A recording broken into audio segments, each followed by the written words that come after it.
రాఘవరాజ్ భట్కు తులసి సమ్మాన్ పురస్కారం. ప్రముఖ కథక్ నాట్యాచార్యుడు రాఘవరాజ్ భట్కు ప్రతిష్టాత్మక తులసి సమ్మాన్ పురస్కారం లభించింది. మధ్యప్రదేశ్ ప్రభుత్వం ఆ రాష్ట్ర సాంస్కృతిక శాఖ గణతంత్ర దినోత్సవం సందర్భంగా వివిధ రంగాల్లో విశిష్ట సేవలు అందించిన వారికి ఏటా పురస్కారాలు అందజేస్తుంది. ఆర్ట్స్ అకాడమీ ద్వారా జానపద కళల పరిరక్షణకు కృషి చేస్తున్నందుకు గాను ఈ ఏడాది తెలుగు రాష్ట్రాల నుంచి రాఘవరాజ్ భట్ను ఎంపిక చేశారు. మధ్యప్రదేశ్ గవర్నర్ మంగూభాయ్ సి పటేల్ చేతుల మీదుగా ఆదివారం ఈ పురస్కారాన్ని రాఘవరాజ్ భట్కు అందజేశారు.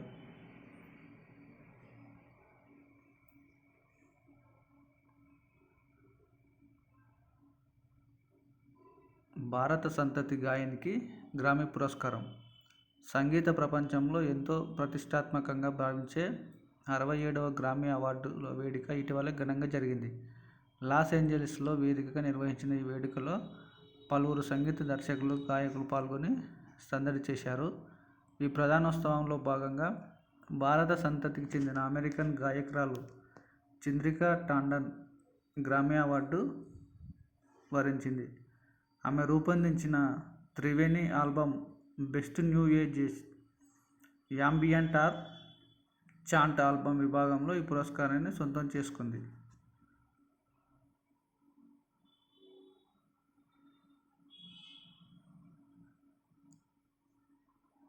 విజయవాడలో జరుగుతున్నటువంటి జాతీయ క్రీడల్లో Andhra Pradesh lifter T Satyajyoti, Telangana shooter Rapolu Surabhi Bharadwaj కాంస్య పతకాలు మెరిశారు.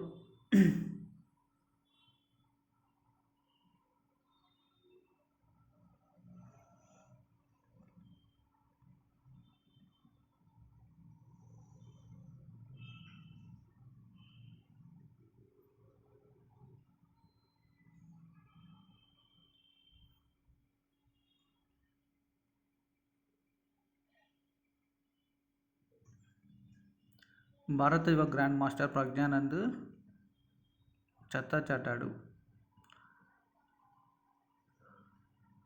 అయితే టాటా స్టీల్ చెస్ టోర్నమెంట్లో ఛాంపియన్గా నిలిచాడు. ఆఖరిదైన 13వ రౌండ్లో ఓడిన ప్రజ్ఞానంద, గుకేష్ చెరో 8.5 పాయింట్లతో ఉమ్మడిగా అగ్రస్థానంలో నిలిచారు. దీంతో ట్రై బ్రేకర్ అనివార్యమైంది. ట్రై బ్రేకర్లో భారత కుర్రాళ్ళిద్దరూ నువ్వా నేనా అన్నట్లు పోటీ పడ్డారు.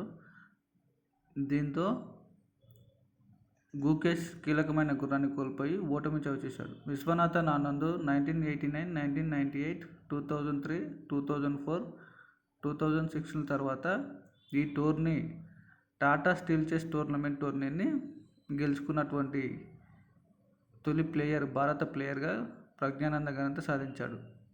విశ్వనాథన్ ఆనంద్ తర్వాత ఈ టోర్నీ గెలుచుకున్నటువంటి భారత తొలి ప్లేయర్గా ప్రజ్ఞానంద ఆనంద్ చరిత్ర సృష్టించాడు.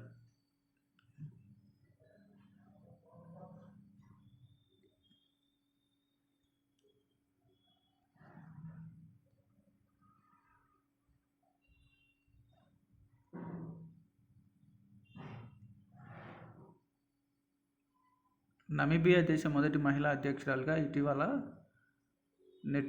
నెటుంబో నంది నైత్వా ఎన్నికయ్యారు.